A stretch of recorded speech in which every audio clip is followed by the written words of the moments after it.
اب اس دعا کے سے متعلق کچھ احکام ہم ذکر کرتے ہیں۔ پہلی بات تو یہ ہے کہ استخارہ جو ہے وہ جائز امور میں ہوتا ہے، جو خیر کے امور ہیں ان میں استخارہ نہیں ہوتا۔ مثال کے طور پر بندہ کہے یا اللہ میں تجھ سے استخارہ کرتا ہوں، میں نماز پڑھوں کہ نہ پڑھوں، صدقہ کروں کہ نہ کروں، حج کروں کہ نہ کروں، اس میں استخارہ نہیں۔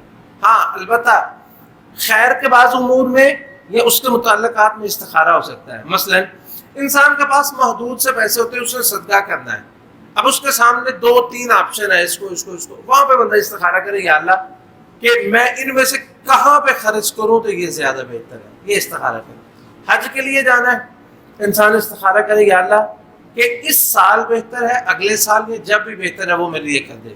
اسی طرح حج میں ساتھ کون سا ہونا چاہیے، کس کے ساتھ میں جاؤں، اس پہ استخارہ کرنا چاہیے۔ کس کمپنی کے ساتھ جانا ہے، اس پہ بھی استخارہ ہونا چاہیے۔ تو یہ استخارہ ان امور میں ہونا چاہیے۔ دوسری بات، شر کے امور میں، برائی کے کاموں میں، مکروہات میں استخارہ نہیں ہے۔ یا اللہ میں چوری کر لوں کہ نہ کروں، یا انسان کہے یا اللہ میں نے چوری کرنی ہے، مجھے بتا دے کہ چوری کا ٹائم کس وقت کون سے سب سے بہتر ہے، جس میں گھر والے سوئے ہوں میں پکڑا بھی نہ جاؤں، جرم بھی کر لوں پکڑ نہیں۔ جو خیر کے امور ہیں وہ کرنے ہیں، اور جو واجبات ہیں ان کو ادا کرنا ہے، جو برے کام ہیں ان کو چھوڑنا ہے۔ تو یہ جائز امور میں ہے اور جائز امور کے معاملات میں ہے۔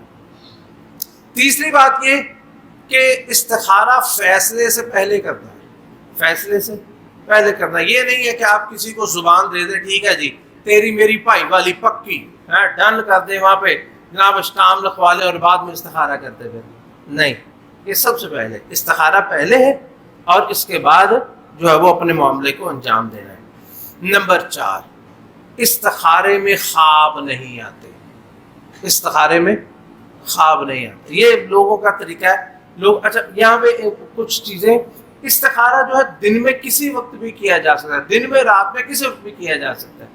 اس کے لیے نہ تو یہ شرط ہے کہ استخارہ کرنے کے بعد بولنا نہیں ہے، یہ بھی شرط نہیں ہے، نہ یہ کہ استخارہ کرنے کے بعد فوراً سو جانا ہے، یہ بھی نہیں ہے، اور نہ یہ کہ خواب میں کوئی اشارہ ہوتا ہے۔ بعض لوگ کہتے ہیں استخارہ میں استخارہ کریں اور پھر سو جائیں، اگر خواب میں آپ کو ہری بتی نظر آ جائے تو کام کر لے، لال بتی نظر آئے تو پھر نہ کریں، اور پیلی بتی کا نہیں بتاتے، وہ نظر آ جائے، سفید بتی نظر آئے تو پھر کیا کرنا ہے، پریشان ہو جاتے ہیں۔ ایسے ہی لوگوں نے اپنے جو ہے وہ بنائے ہوئے ہیں۔ اور استخارے میں خواب، اچھا پھر عجیب لوگ ہیں استخارہ کرتے ہیں باقاعدہ، کوئی نہ کوئی خواب ان کو آیا بھی ہوتا ہے اور وہ خواب بتاتے ہیں کہ استخارے میں مجھے یہ خواب آیا، پتہ نہیں کیسے ان کو خواب آتے ہیں، حالانکہ نبی علیہ الصلوۃ والسلام نے کوئی طریقہ بتایا ہی نہیں، نہ سلف صالحین سے آتا ہے کہ وہ خواب ہو۔ تو یہ ایک استخارہ رات کو کرنا ہے، کرنے کے بعد بات نہیں کرنی اور پھر سو جانا، یہ ایسا کچھ بھی نہیں ہے، بلکہ کسی وقت بھی استخارہ کرے، دن کے وقت میں، رات کے وقت میں، صبح دوپہر، جس وقت اللہ توفیق دے۔ لیکن مکروہ اوقات میں چونکہ نماز نہیں پڑھنی ہوتی تو مکروہ اوقات سے بچ جائیں، تاکہ اس میں جو ہے وہ نماز کے علاوہ کسی نماز کے علاوہ جہاں پہ جب نماز پڑھنی ہو تو پھر کریں۔ اسی طرح 5ویں چیز ہے ہر چھوٹے بڑے کام میں استخارہ، جیسے ہم نے کہا تھا چھوٹے بڑے کام میں استخارہ کرنا چاہیے۔ اچھا دیکھیں انسان متردد ہو جاتا ہے بہت سارے معاملات میں، حتیٰ کہ آپ دیکھیں خواتین بازار جاتی ہیں 2-3 سوٹ نکلوا کے اب وہاں پہ پریشان ہو کے بیٹھ جاتی ہے اس میں سے کون سا لینا ہے۔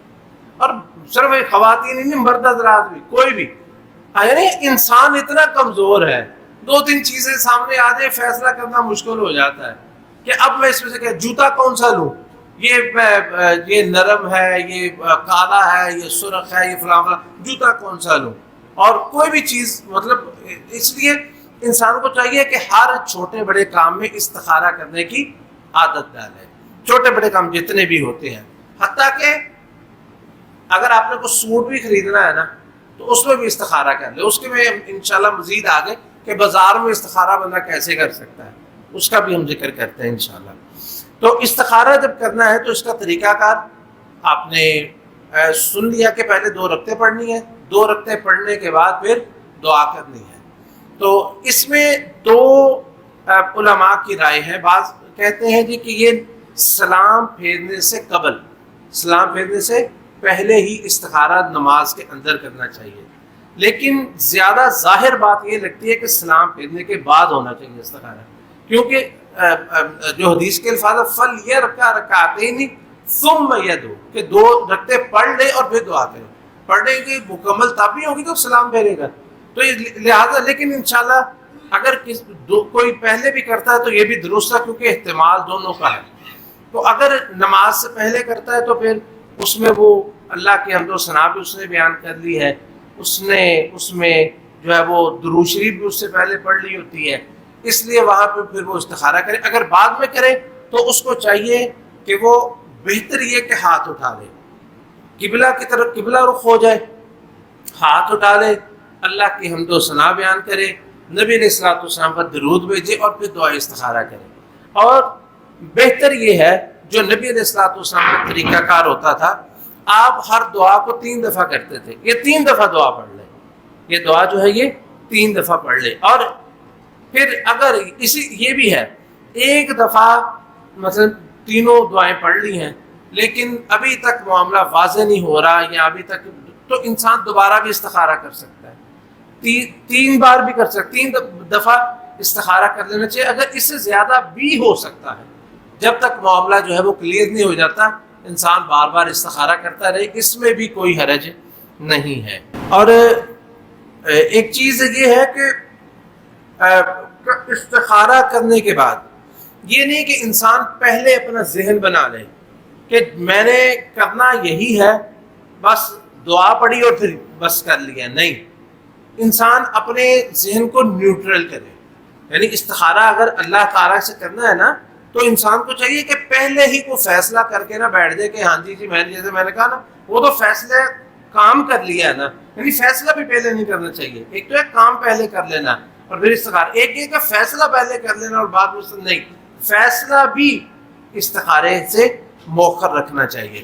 اچھا، اس میں یہ ہے کہ میں نے ذکر کیا تھا کہ استخارے کی دعائیں زبانی یاد ہونی چاہیے. اگر کسی کو زبانی یاد نہیں ہے تو وہ دیکھ کے پڑھ سکتا ہے، دیکھ کے پڑھ سکتا ہے. اور یہاں پہ جہاں پہ لفظ آتا نا ان ھذا الامر خیر لی، وہاں پہ اپنے کام کا نام لے، وہاں پہ اپنے کام کا نام لے. یہ ہمارے لوگوں کی سب سے بڑی مشکل ہے، سب سے بڑی مشکل ہوتی ہے. وہ کیا کہ اب عربی میں اس کو کنورٹ کیسے کریں، عربی میں اس کو کنورٹ کیسے کریں. اب ہر بندے کو عربی زبان نہیں آتی ہے نہ اتنی، تو اگر تو آسانی کے ساتھ اگر تو وہ اس کو الفاظ مل جاتے ہیں، کسی سے پوچھ لیتا ہے تو اس کے مطابق پھر وہ الفاظ ادا کر لے. اور اگر انسان کے پاس چارہ کوئی نہیں ہے اور کام بھی ایسا ہے انسان کسی سے پوچھ بھی نہیں سکتا، یہ وقت ایسا ہے انسان پوچھ نہیں سکتا، تو اس کے لیے بہتر ہے وہ نماز کے بعد استخارہ کرے. اور جہاں پہ حاصل امر کے لفظ آتے ہیں نا وہاں پہ بے شک پنجابی میں یا اردو میں ہی کہہ دیں، اپنی زبان میں ہی وہ الفاظ ادا کر لیں. انشاءاللہ اس سے بھی اس کا استخارہ درست ہے، کیونکہ دعا جو ہے وہ نماز کے علاوہ جو ہے وہ کسی زبان میں بھی ہو سکتی ہے، تو وہاں پہ اپنی زبان میں بھی جو ہے یہ کر سکتا ہے. حضرات گرامی، استخارہ میں نا بعض معاملات ایسے پیش آ جاتے ہیں کہ بندہ وہاں پہ نماز پڑھنے کی سہولت نہیں ہوتی. مثال کے طور پر ایک عورت مخصوص ایام میں ہے، کیا وہ 7 دن استخارہ ہی نہ کرے؟ 7 دن 5 دن جتنے بھی ہیں اس کے، یا نفاس میں ہے اللہ تعالیٰ نے اس کو کوئی جو ہے وہ اولاد نصیب فرمائی ہے تو اتنے دن اس نے نماز تو پڑھنی ہی نہیں ہے، تو کیا وہ استخارہ ہی نہ کرے؟ تو اس کے بارے میں علماء فرماتے ہیں کہ استخارہ جو ہے یہ سب سے جامع اور کامل صورت اس کی یہ ہے کہ پہلے نماز پڑھے اور پھر استخارہ کرے. لیکن اگر کوئی شخص کسی وجہ سے نماز نہیں پڑھ سکتا یا ایسی حالت میں یا ایسی جگہ پہ ہے کہ وہاں نماز نہیں پڑھ سکتا، تو وہاں پہ وہ ویسے ہی استخارے کی دعا ہی اکیلی کرتا ہے، کیونکہ دعا ہی ہے نا، ویسی دعا ہے. ایک یہ صورت ہے کہ ویسے استخارے کی دعا بندہ کر لے اور وہاں اللہ سے اپنی خیر طلب کر لے. ایک شکل یہ ہے، مثلا بازار میں بیٹھا ہے، کوئی چیز جیسے میں نے ذکر کی ہے سمجھ نہیں آ رہی ہے 2 چیزوں میں سے کون سی خریدنی ہے اور فیصلہ بھی کرنا ہے، تو وہی انسان جو ہے وہ خاموشی سے اللہ سے خیر طلب کرے اور پھر جو سمجھ آتی ہے وہ اس کے مطابق کر دے. ٹھیک ہے نا، ایک یہ۔ دوسرا یہ ہے کہ ایک انسان ہے وہ جو ہے وہ اس کو استخارے کے دعا زبانی یاد نہیں ہے، اور وہ دیکھ کے بھی نہیں پڑھ سکتا، دیکھ کے بھی نہیں پڑھ سکتا، یعنی ان پڑھ ہے بالکل۔ تو وہ کیا کرے؟ وہ یہ کرے 2 رکعتیں پڑھے، اور 2 رکعتیں پڑھنے کے بعد اللہ تعالیٰ سے ویسے ہی اپنی زبان میں ہی استخارہ کر لے، یا اللہ میں تجھ سے خیر طلب کرتا ہوں، اس یہ معاملہ اگر میرے لیے بہتر ہے، تو جانتا ہے میں نہیں جانتا، تیرے علم میں میرے علم میں، پنجابی میں، اردو میں، پشتو میں، جو زبان آتی ہے اسی زبان میں اللہ سے خیر طلب کر لے، اسی زبان میں اللہ سے خیر طلب کر لے۔ تو یہ بھی استخارہ ہی ہے، کیونکہ لا یکلف اللہ نفسا الا وسعها۔ کوئی شخص جو ہے، دیکھیں نا، نبی علیہ الصلوۃ والسلام کے پاس ایک بندہ آیا، آ کے کہتا ہے اللہ کے رسول مجھے نماز نہیں آتی، اور نہ اتنا بوڑھا ہو گیا ہوں کہ نماز جو ہے اب مجھے جو ہے وہ یاد بھی نہیں میں کر سکتا۔ تو آپ نے اسے کیا بتایا؟ سبحان اللہ، الحمدللہ، لا الہ الا اللہ، اللہ اکبر۔ آپ نے یہی پڑھتے رہو نماز میں، یہ تمہاری نماز اللہ کے قبول۔ ایک بندہ قرآن کے بارے میں بھی ایک ایسی روایت آتی ہے بھی قرآن نہیں میں پڑھ سکتا، آپ نے اس کو یہ بتا دیا یہ پڑھتے رہو تم۔ تو بات یہ ہے کہ جو بندہ جو ہے وہ یہ کام نہیں کر سکتا، یعنی وہ نماز نہیں پڑھ سکتا، تو ویسے ہی خیر طلب کر لے، اور اگر اس زبانی بھی نہیں یاد، دیکھ کے بھی نہیں آتا، تو ویسے ہی نماز پڑھ کے اللہ سے خیر طلب کر لے، ویسے ہی جو ہے وہ نماز، یا بغیر نماز کے بھی۔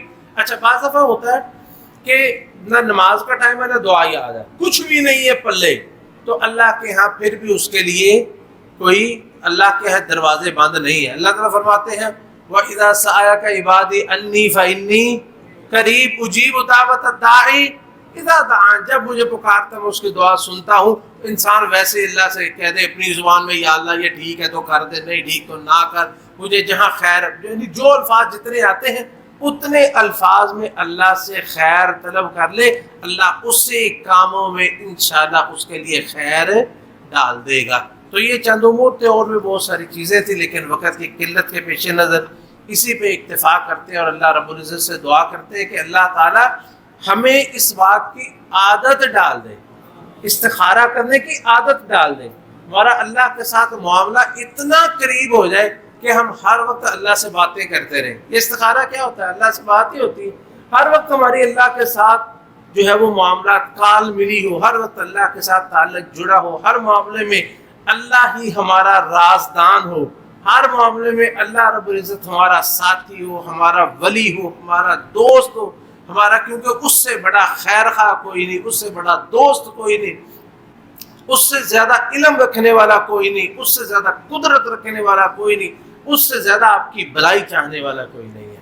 اللہ تعالی ہم سب کو نیکیوں کی توفیق عطا فرمائے، برائیوں سے محفوظ فرمائے۔